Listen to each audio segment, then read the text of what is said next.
India രാജ്യം കണ്ടതിൽ വെച്ച് വലിയ ഒരു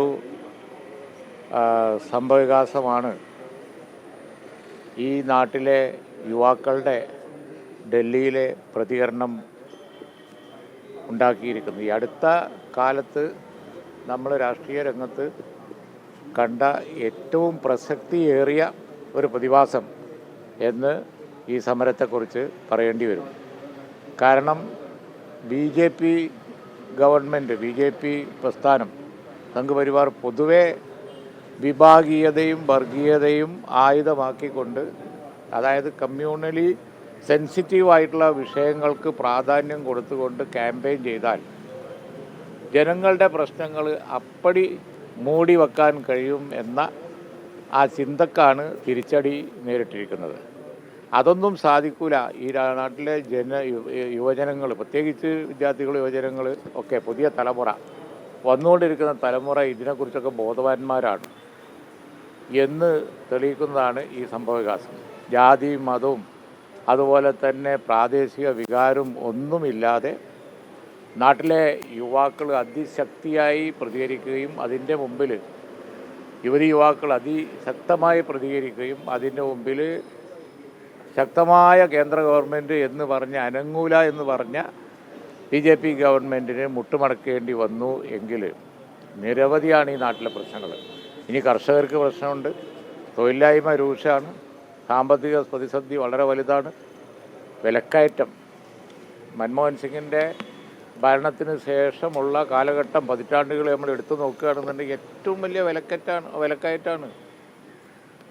നമ്മുടെ നാണയത്തിൻ്റെ വില നിരന്തരം ഇടിഞ്ഞുകൊണ്ടിരിക്കുകയാണ്. ഇതൊക്കെ ജനജീവിതത്തിൽ വരുത്തിക്കൊണ്ടിരിക്കുന്ന വലിയ പ്രശ്നങ്ങളുണ്ട്. പക്ഷേ അതിനൊക്കെ മറികടന്നുകൊണ്ട് അവർ ചില സെൻസിറ്റീവായിട്ടുള്ള വിഷയങ്ങൾ എടുത്ത് ക്യാമ്പയിൻ ചെയ്താൽ മതി എന്ന ഒരു വിശ്വാസം അവർക്കുണ്ടായി. അതിനാണിപ്പോൾ തിരിച്ചടിയേറ്റിരിക്കുന്നത്. ഇതവരുടെ ഡൗൺഫാളാണ്. BJPയുടെ തകർച്ചയുടെ ആരംഭമാണ് ഈ സമരത്തിലൂടെ നമ്മൾ കണ്ടത്. പൂർണ്ണമായ സറണ്ടർ, മുട്ടുമടക്കൽ അവർക്ക് വേണ്ടി വന്നിരിക്കുന്നു എങ്കിൽ അതിൻ്റെ അർത്ഥം ഒരു വലിയ പ്രക്ഷോഭം ഉരുണ്ടുകൂടി വരുന്നുണ്ട്. അത് പ്രധാനമന്ത്രിക്കെതിരെ ആണ് എന്ന് സെൻസ് ചെയ്തതാണ്, മനസ്സിലാക്കിയതാണ്. എനിക്കെതിരായി ഒരു വലിയ പ്രക്ഷോഭം ഉരുണ്ടുകൂടി വരുന്നുണ്ട്, ഗവൺമെൻറ്റിനെതിരായി. ഇവിടെ വെച്ച് നമ്മൾ സറണ്ടർ ചെയ്തില്ല ഇല്ലെങ്കിൽ, 2 സ്റ്റെപ്പ് ബാക്കോട്ട് വെച്ചില്ല എങ്കിൽ അത് പെട്ടെന്ന് വരും എന്ന് തോന്നിയപ്പോഴാണ് ഈ CJP സമരം അവർ ഒത്തുതീർപ്പാക്കിയത്. ആ വരവിനെ തടുത്തു നിർത്താൻ കഴിയില്ല. കാരണം കർഷകരും അതുപോലെ സാധാരണക്കാരും ചെറുപ്പക്കാരും തൊഴിലില്ലാത്തവരും ഒക്കെ ഇനി നിൽക്കുകയാണ്. ഒരു പരീക്ഷ എന്ന് പറയുന്നത്, നീറ്റ് പരീക്ഷ പറഞ്ഞാൽ ആ പരീക്ഷ എഴുതുന്നവരുടെ അവസാനത്തെ ഹോപ്പാണ്. അതിൽ യാതൊരു മടിയും കൂടാതെ കള്ളത്തരം കാണിച്ചു എന്ന് പറഞ്ഞാൽ പിന്നെ എന്തിനാ അവർക്ക് ചെയ്തുകൂടാത്തത്? അപ്പോൾ അതുകൊണ്ട് തന്നെ വളരെ വളരെ ഗൗരവമുള്ള ഒരു വിഷയമാണ് അത്. തീർച്ചയായും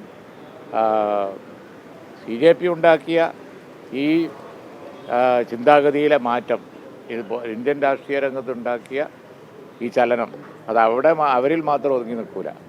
ഇതിൻ്റെ സ്വാധീനം കോൺഗ്രസിനകത്തുണ്ടാവും. അതുപോലെ തന്നെ മറ്റ് പ്രതിപക്ഷ പാർട്ടികൾ, അവരൊക്കെ ശക്തമാകാൻ തുടങ്ങുമ്പോൾ. കാരണം സമരം തിരിച്ചുവിടേണ്ടത് കേന്ദ്രം അടക്കി വാഴുന്നവർക്കെതിരാണ് എന്ന ചിന്ത എല്ലാ സംസ്ഥാനങ്ങളിലും രൂപപ്പെടും. ഇതൊരു മൂവ്മെൻ്റാണ്. അതാണ് ഞാൻ BJPയുടെ ഡൗൺഫാളാണിത് എന്ന് പറയാൻ കാരണം. അങ്ങനൊന്നുമല്ല. നിലവിലെ പ്രതിപക്ഷം പല സംസ്ഥാനങ്ങളിലും അധികാരത്തിൽ വന്നല്ലോ. കേരളം ഒരു ഉദാഹരണമാണ്. ഇവിടെ അധികാരത്തിൽ വന്നല്ലോ. അപ്പോൾ കോൺഗ്രസ്സിന് ഇപ്പോഴും രാജ്യത്ത് പ്രസക്തിയുണ്ട്. ഒരു നാഷണൽ പാർട്ടി എന്നുള്ള നിലയിൽ പ്രസക്തിയുണ്ട്. ഇത്തരത്തിലുള്ള മൂവ്മെൻറ്റിൻ്റെ ഒക്കെ അവസാന ഫലം കോൺഗ്രസ് തന്നെയാണ് ആൾട്ടർനേറ്റീവ് എന്നുള്ളത് സമൂഹം കരുതും. കാരണം ഭരണമാറ്റം എന്ന് പറയുമ്പോൾ തീർച്ചയായും ഇന്ത്യൻ നാഷണൽ കോൺഗ്രസിൻ്റെ സമയം ഇതിനേക്കാൾ എത്രയോ മെച്ചമായിരുന്നു. ജനാധിപത്യമായിരുന്നു. അതുപോലെ തന്നെ ആളുകൾക്ക് അഭിപ്രായം പറയാമായിരുന്നു. അതാണ് ആ കാലഘട്ടവും ഇപ്പോഴത്തെ കാലഘട്ടവും തമ്മിലുള്ള വ്യത്യാസം.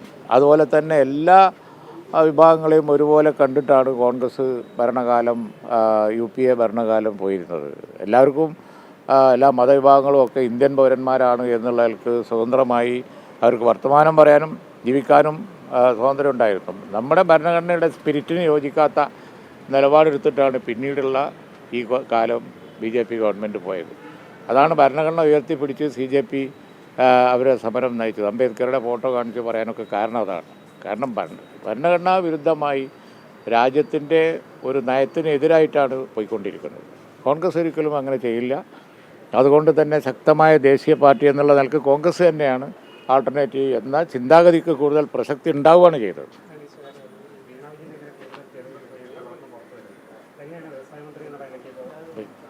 ശരി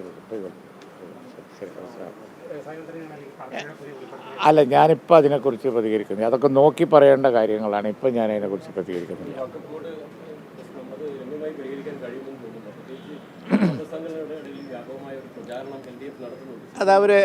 അത് ആ പ്രചരണം വെറുതെയാണ്. കാരണം എന്താണെന്ന് വെച്ച് കഴിഞ്ഞാൽ ആരും ഇവിടെ ലീഗോ കോൺഗ്രസോ അല്ലെങ്കിൽ UDF ആരും തന്നെ ഒരു നയ വ്യത്യാസം വഖഫ് സഹോദര സമുദായങ്ങളുടെ പ്രാതിനിധ്യം സംബന്ധിച്ച് പാർലമെൻറ്റിലും പുറത്തുകൊടുത്ത ആ സമീപത്തിന് എതിരായ ഒരു സ്റ്റാൻഡ് നയപരമായി ആരും എടുത്തിട്ടില്ല. പിന്നെ കോടതിയിലുണ്ടായ സംഭവവികാസങ്ങളാണ്. അത് ബന്ധപ്പെട്ടവർ വിശദീകരിച്ചിട്ടുണ്ട്. ഞാൻ അതിൻ്റെ ഡീറ്റെയിൽസിലേക്ക് പോകുന്നില്ല. പക്ഷെ ഒരു കാര്യം, ഇപ്പോൾ സുപ്രീം കോടതിയിലൊരു കേസ് ഒക്കെ ബോർഡിൻ്റെ ഇപ്പോഴത്തെ അംഗങ്ങളെ ഭാഗത്ത് വന്നിട്ടുണ്ടല്ലോ, അവരും അതേ സ്റ്റാൻഡ് തന്നെ അവിടെ എടുത്തത്. നോക്കിയാൽ മതി, നിങ്ങൾക്ക് മനസ്സിലാവും. അപ്പോൾ ഇതിൽ ഗവൺമെൻറ് സ്റ്റാൻഡും അതുപോലെ തന്നെ ഞങ്ങളുടെ സ്റ്റാൻഡും എന്ന് പറയുന്നത് അത് സംബന്ധിച്ചുള്ള തീരുമാനം ഒക്കെ ബോർഡ് സംബന്ധിച്ചുള്ള തീരുമാനം വരുമ്പോഴേ അറിയുള്ളൂ. ആ തീരുമാനം എന്ന് പറയുന്നത് ഞങ്ങളൊക്കെ കൂടി ചർച്ച ചെയ്ത് പിന്നീട് എടുക്കുന്ന തീരുമാനമാണ്. നയപരമായി നേരത്തെയുള്ള നിലപാടിൽ അണുവിട മാറ്റമില്ല. ബാക്കിയൊക്കെ കോടതിയിലുണ്ടാകുന്ന ഓരോ ചോദ്യങ്ങൾക്കനുസരിച്ചൊക്കെ വരുന്ന ഡിബേറ്റ് മാത്രമാണ്. ഹൈക്കോടതി വെച്ച് അവർ പ്രചരിപ്പിക്കുന്നു. വേണമെങ്കിൽ ഇപ്പുറത്തുള്ളവർക്ക് സുപ്രീം കോടതിയിൽ അവർ പറഞ്ഞത് വെച്ചും പ്രചരിപ്പിക്കാം. അതൊക്കെ കേവലം പ്രചരണം മാത്രമാണ്. അന്തിമമായി കേരള ഗവൺമെൻറ് ഈ കാര്യത്തിൽ എന്ത് ചെയ്യണം എന്നുള്ളത് സമയമാകുമ്പോൾ നിങ്ങളോട് പറയാം. അപ്പോഴേ ഈ കാര്യം സംബന്ധിച്ച് അഭിപ്രായം പറയേണ്ടത്. ഈ പ്രതിപക്ഷ നേതാവ് മുഖ്യമന്ത്രി പച്ചക്കള്ളം പറയുന്നു. അതുകൊണ്ടാണോ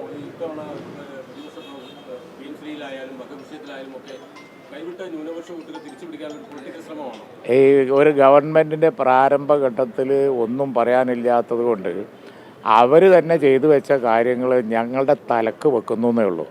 അല്ലാതെ ഒന്നുമില്ല. PM ഒക്കെ അവർ ചെയ്തു വെച്ച കാര്യങ്ങളാണ്. പണവും വാങ്ങി പോയിട്ട് അവസാനം അതിൻ്റെ പിതൃത്വം ഞങ്ങളുടെ തലയിൽ വെക്കാൻ വേണ്ടി നോക്കുകയാണ്.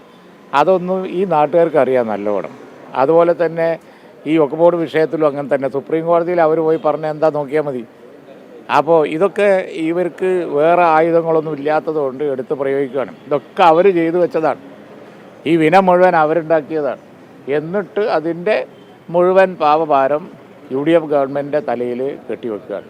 അത് യേശുവില്ല. ഞങ്ങൾ വർത്തമാനം പറഞ്ഞു തുടങ്ങിയ കാര്യങ്ങളൊക്കെ ബോധ്യവും. ഓക്കെ.